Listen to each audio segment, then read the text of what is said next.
Monsieur Beyens, bonjour. Avant de feuilleter le livre, qui est Monsieur Beyens? Qu'est-ce qui l'a amené à s'épancher sur ce genre d'ouvrage? Eh bien, ça a commencé, l'idée est venue, bon, j'ai toujours écrit, surtout des articles, etc. Même il y a 10 ans, j'ai écrit un livre qui s'appelait Des souvenirs perdus ou des soupirs perdus à Hong Kong. Bon. On est déjà à Hong Kong, donc on est déjà avec un personnage qui voyage. On est avec un personnage qui voyage parce que je viens d'une famille de diplomates, ce qui fait que même il y a 40 ans ou 50 ans, voyager pour moi, ce n'était pas du tout un problème. En plus, j'avais des parents qui pouvaient m'aider, etc. Je les ai suivis dans des pays qui n'étaient pas dangereux. J'ai vécu au Maroc, j'ai vécu en Espagne, j'ai vécu pas au Portugal, mais j'ai été souvent au Portugal. Donc vous avez quel âge à ce moment-là? À ce moment-là, c'était de 4 ans à 18 ans, on va dire. D'accord. Donc vous êtes déjà un voyageur qui accompagnait les valises du papa diplomate. Pratiquement. Et de la famille. Et j'ai eu la chance d'apprendre 3 langues sans avoir fait d'efforts, parce que j'habitais dans le pays. Ça, c'était un gros avantage. Par contre, j'ai dû apprendre le chinois. Ça, c'est un désavantage. À cette époque-là? Non, plus tard. Et, sauf que je n'ai jamais été en Chine avec mes parents. D'accord.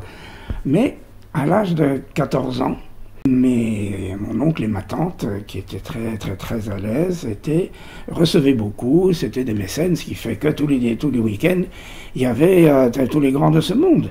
Hein, j'ai côtoyé tous les grands politiciens, tous les grands musiciens, beaucoup de musiciens, artistes, tout ce que vous voulez. Ben.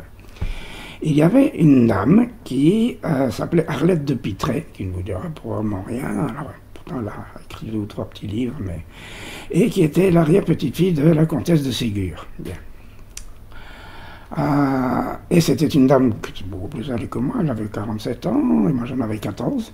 Mais elle était charmante, on se tutoyait, comme ça, elle était une belle femme, et toujours très intéressante, elle racontait toujours des tas de choses, entre autres, que, une fois que nous étions assis dans ces tables de 25 personnes ou de 30 personnes, vous savez, c'est une salle à manger gigantesque, eh bien, nous nous retrouvions au bout de table, ce qu'on appelait le bout de table, hein, les enfants et les gens de la famille qui sont des familiers. Et au milieu, il y avait mon oncle et ma tante et les invités, bien sûr. Ce qui fait qu'on se retrouvait souvent ensemble, et elle m'a un jour parlé de l'acupuncture en me disant qu'elle avait connu celui qui avait introduit l'acupuncture en France, qui s'appelait Georges Soulier de Morand, qui n'était pas un médecin, qui était un banquier, sinologue, diplomate, écrivain, etc. Et il m'a tellement bien parlé à l'acupuncture qu'à 14 ans, j'ai décidé de faire de l'acupuncture. Bon. Et personne ne m'a jamais dit non. Ce qui fait que depuis l'âge de 14 ans, moi je vais tout droit, sans aucun obstacle. Personne ne m'a jamais dit, mais tu vas pas faire ça, c'est la folie. Est-ce que c'était déjà une science répandue à votre époque? Pas du tout. Hein. La plupart des gens une découverte que cette dame vous faisait? Moi en tout cas, oui. Mais ma famille était très orientée vers les médecines alternatives, on va dire. Hein. Bon. Et j'ai fait ma médecine, donc c'est pour ça que je suis médecin. Et puis je suis parti... Ça a peut-être été un tremplin pour faire la médecine. Non, je voulais déjà faire la médecine. Il y avait déjà d'autres docteurs dans votre famille? Non, pas du tout. Non, pas du tout. Pas du tout que je sache. C'est la curiosité scientifique. Il y avait des ingénieurs, il y avait des diplomates, il y avait un peu de tout comme ça. C'est la médecine qui vous a...